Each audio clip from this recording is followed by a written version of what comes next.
हरे कृष्ण राधे राधे। एकादश स्कंद 29वां अध्याय।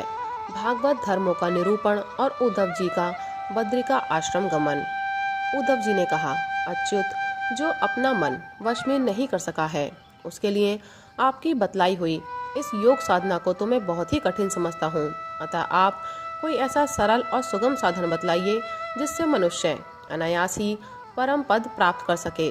कमल नयन, आप जानते ही हैं कि अधिकांश योगी जब अपने मन को एकाग्र करने लगते हैं तब वे बार बार चेष्टा करने पर भी सफल न होने के कारण हार मान लेते हैं और उसे वश में न कर पाने के कारण दुखी हो जाते हैं। पद्मलोचन, आप विश्वेश्वर हैं। आपके ही द्वारा सारे संसार का नियमन होता है। इसी से सारा सार विचार में चतुर मनुष्य आपके आनंद वर्षी चरण कमलों की शरण लेते हैं और अनायास ही सिद्धि प्राप्त कर लेते हैं। आपकी माया उनका कुछ नहीं बिगाड़ सकती, क्योंकि उन्हें योग साधन और कर्मानुष्ठान का अभिमान नहीं होता। परंतु जो आपके चरणों का आश्रय नहीं लेते वे योगी और कर्मी अपने साधन के घमंड से फूल जाते हैं। अवश्य ही आपकी माया ने उनकी मति हर ली है। प्रभु, आप सबके हितैषी सुहद्र हैं। आप अपने अनन्य शरणागत बलि आदि सेवकों के अधीन हो जाएं, यह आपके लिए कोई आश्चर्य की बात नहीं है, क्योंकि आपने राम अवतार ग्रहण करके प्रेमवश वानरों से भी मित्रता का निर्वाह किया। यद्यपि ब्रह्मा आदि लोकेश्वर गण भी अपने दिव्य किरीटों को आपके चरण कमल रखने की चौकी पर रगड़ते रहते हैं। प्रभु, आप सबके प्रियतम स्वामी और आत्मा हैं। आप अपने अनन्य शरणागतों को सब कुछ दे देते हैं। आपने बलि, प्रहलाद आदि अपने भक्तों को जो कुछ दिया है उसे जानकर ऐसा कौन पुरुष होगा जो आपको छोड़ देगा। यह बात किसी प्रकार बुद्धि में ही नहीं आती कि भला कोई विचारवान विस्मृति के गर्त में डालने वाले तुच्छ विषयों में ही फंसा रखने वाले भोगों को क्यों चाहेगा। हम आपके चरण कमलों की रज के उपासक हैं। हमारे लिए दुर्लभ ही क्या है। भगवान, आप समस्त प्राणियों के अंतःकरण में अंतर्यामी रूप से और बाहर गुरु रूप से स्थित होकर उनके सारे पाप ताप मिटा देते हैं और अपने वास्तविक स्वरूप को उनके प्रति प्रकट कर देते हैं। बड़े बड़े ब्रह्म ज्ञानी ब्रह्मा जी के समान लंबी आयु पाकर भी आपके उपकारों का बदला नहीं चुका सकते। इसी से वे आपके उपकारों का स्मरण करके क्षण क्षण अधिक अधिक आनंद का अनुभव करते रहते हैं। श्री सुखदेव जी कहते हैं, परीक्षित, भगवान श्री कृष्ण ब्रह्मादि ईश्वरों के भी ईश्वर हैं। वे ही सत्व रज आदि गुणों के द्वारा ब्रह्मा, विष्णु और रुद्र का रूप धारण करके जगत की उत्पत्ति स्थिति आदि के खेल खेला करते हैं। जब उद्धव जी ने अनुराग भरे चित्त से उनसे यह प्रश्न किया तब उन्होंने मंद मंद मुस्कुराकर बड़े प्रेम से कहना प्रारंभ किया।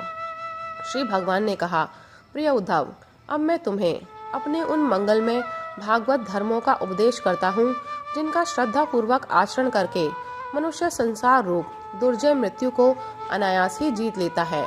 उद्धव जी, मेरे भक्त को चाहिए कि अपने सारे कर्म मेरे लिए ही करे और धीरे धीरे उनको करते समय मेरे स्मरण का अभ्यास बढ़ाए। कुछ ही दिनों में उसके मन और चित्त मुझ में समर्पित हो जाएंगे।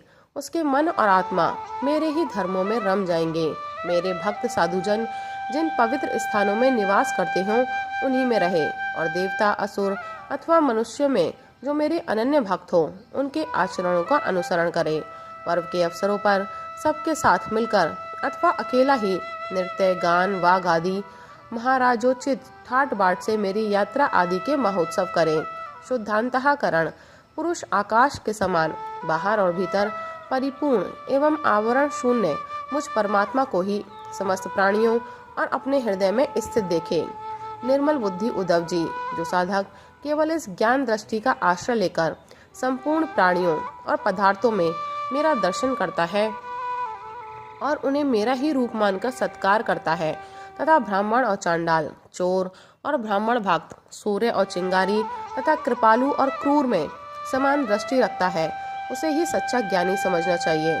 जब निरंतर सभी नर नारियों में मेरी ही भावना की जाती है तब थोड़े ही दिनों में साधक के चित्त से स्पर्धा, ईर्ष्या, तिरस्कार और अहंकार आदि दोष दूर हो जाते हैं।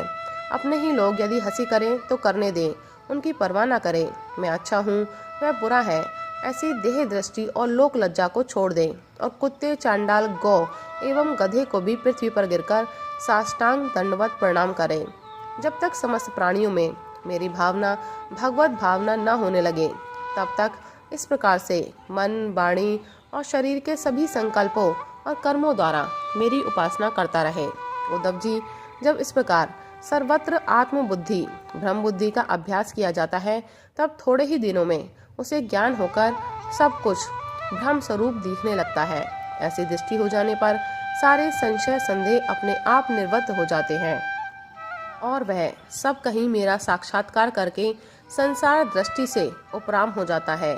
मेरी प्राप्ति के जितने साधन हैं, उनमें मैं तो सबसे श्रेष्ठ साधन यही समझता हूँ कि समस्त प्राणियों और पदार्थों में मन, वाणी और शरीर की समस्त वृत्तियों से मेरी ही भावना की जाए। उद्धव जी, यही मेरा अपना भागवत धर्म है। इसको एक बार आरंभ कर देने के बाद फिर किसी प्रकार की विघ्न बाधा से इसमें रत्ती भर भी अंतर नहीं पड़ता, क्योंकि यह धर्म निष्काम है और स्वयं मैंने ही इसे निर्गुण होने के कारण सर्वोत्तम निश्चय किया है। भागवत धर्म में किसी प्रकार की त्रुटि पड़नी तो दूर रही, यदि इस धर्म का साधक भय, शोक आदि के अवसर पर होने वाली भावना और रोने पीटने भागने जैसा निरर्थक कर्म भी निष्काम भाव से मुझे समर्पित कर दें, तो वे भी मेरी प्रसन्नता के कारण धर्म बन जाते हैं। विवेकियों के विवेक और चतुरों की चतुराई की पराकाष्ठा इसी में है कि वे इस विनाशी और असत्य शरीर के द्वारा मुझ अविनाशी एवं सत्य तत्व को प्राप्त कर ले।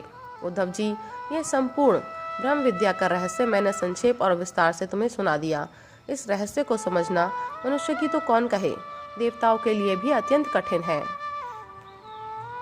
मैंने जिस सुस्पष्ट और युक्त युक्त ज्ञान का वर्णन बार बार किया है, उसके मर्म को जो समझ लेता है, उसके हृदय की संशय ग्रंथियां छिन्न भिन्न हो जाती हैं और वह मुक्त हो जाता है।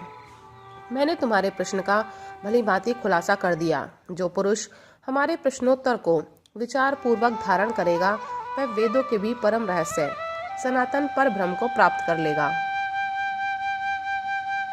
जो पुरुष मेरे भक्तों को इसे भली भांति स्पष्ट करके समझाएगा, उस ज्ञानदाता को मैं प्रसन्न मन से अपना स्वरूप तक दे डालूंगा, उसे आत्मज्ञान करा दूंगा।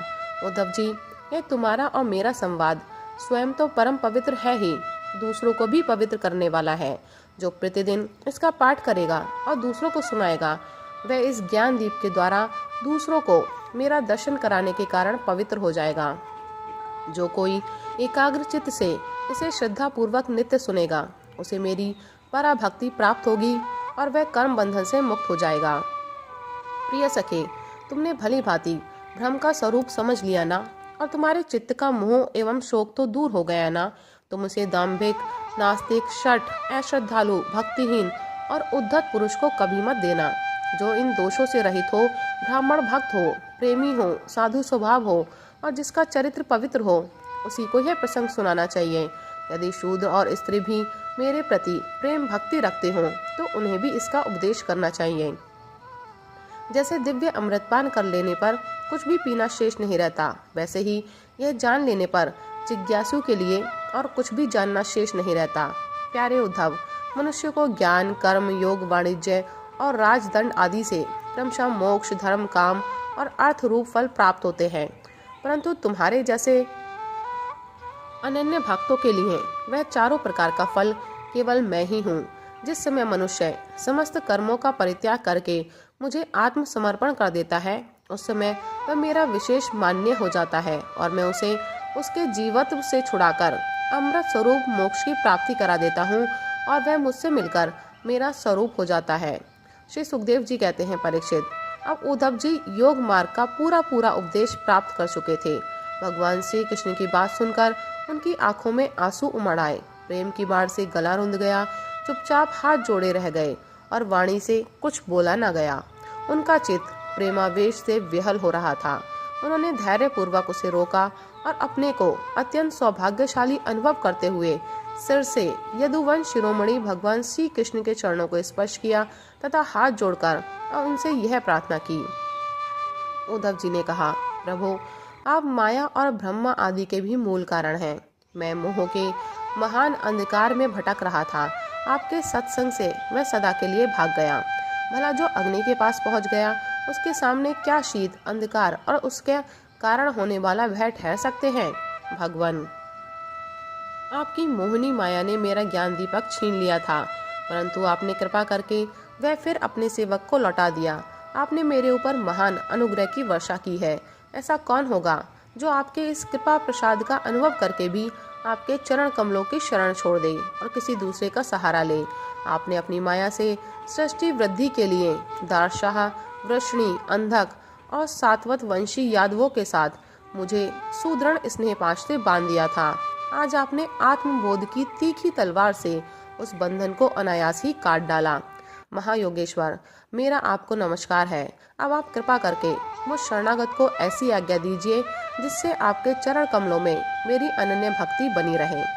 भगवान श्री कृष्ण ने कहा, उद्धव जी, अब तुम मेरी आज्ञा से बद्रीवन में चले जाओ। वह मेरा ही आश्रम है। वहाँ मेरे चरण कमलों के धोवन, गंगा जल का स्नान पान के द्वारा सेवन करके तुम पवित्र हो जाओगे। अलकनंदा के दर्शन मात्र से तुम्हारे सारे पाप ताप नष्ट हो जाएंगे।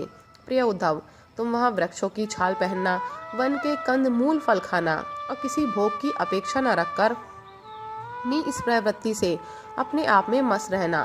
सर्दी, गर्मी, सुख दुख जो कुछ आ पड़े उसे सम रहकर सहना, स्वभाव सौम्य रखना, इंद्रियों को वश में रखना, चित्त शांत रहे, बुद्धि समाहित रहे और तुम स्वयं मेरे स्वरूप के ज्ञान और अनुभव में डूबे रहना। मैंने तुम्हें जो कुछ शिक्षा दी है उसका एकांत में विचार पूर्वक अनुभव करते रहना। अपनी वाणी और चित्त मुझ में ही लगाए रहना और मेरे बतलाए हुए भागवत धर्म में प्रेम से रम जाना। अंत में तुम त्रिगुण और उनसे संबंध रखने वाली गतियों को पार करके उनसे परे मेरे परमार्थ स्वरूप में मिल जाओगे। श्री सुखदेव जी कहते हैं, परीक्षित, भगवान श्री कृष्ण के स्वरूप का ज्ञान संसार के भेद भ्रम को छिन्न भिन्न कर देता है। जब उन्होंने स्वयं उद्धव जी को ऐसा उपदेश किया तो उन्होंने उनकी परिक्रमा की और उनके चरणों पर सिर रख दिया। इसमें संदेह नहीं कि उद्धव जी संयोग वियोग से होने वाले सुख दुख के जोर से परे थे, क्योंकि वे भगवान के निर्द्वंद चरणों की शरण ले चुके थे। फिर भी वहां से चलते समय उनका चित्त प्रेमावेश से भर गया। उन्होंने अपने नेत्रों की चलती हुई अश्रुधारा से भगवान के चरण कमलों को भिगो दिया। परीक्षित, भगवान के प्रति प्रेम करके उनका त्याग करना संभव नहीं है। उन्हीं के वियोग की कल्पना से उद्धव जी कातर हो गए, उनका त्याग करने में समर्थ न हुए, बार बार विहल होकर मूर्छित होने लगे। कुछ समय के बाद उन्होंने भगवान श्री कृष्ण के चरणों की पादुकाएं अपने सर पर रख लीं और बार बार भगवान के चरणों में प्रणाम करके वहां से प्रस्थान किया।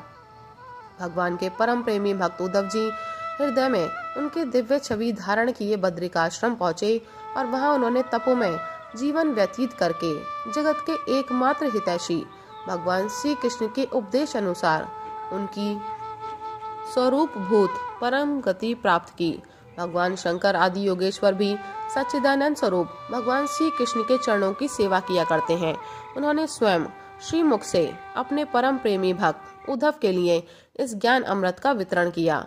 यह ज्ञान अमृत आनंद महासागर का सार है। जो श्रद्धा के साथ इसका सेवन करता है वह तो मुक्त हो ही जाता है, उसके संग से सारा जगत मुक्त हो जाता है। परीक्षित, जैसे भौरा विभिन्न पुष्पों से उनका सार सार मधु संग्रह कर लेता है, वैसे ही स्वयं वेदों को प्रकाशित करने वाले भगवान श्री कृष्ण ने भक्तों को संसार से मुक्त करने के लिए यह ज्ञान और विज्ञान का सार निकाला है। उन्हीं ने जरा, रोग आदि भय की निवृत्ति के लिए क्षीर समुद्र से अमृत भी निकाला था तथा इन्हें क्रमशः अपने निवृत्ति मार्गी और प्रवृत्ति मार्गी भक्तों को पिलाया। वे ही पुरुषोत्तम भगवान श्री कृष्ण सारे जगत के मूल कारण हैं। मैं उनके चरणों में नमस्कार करता हूँ। राधे राधे, हरे कृष्ण।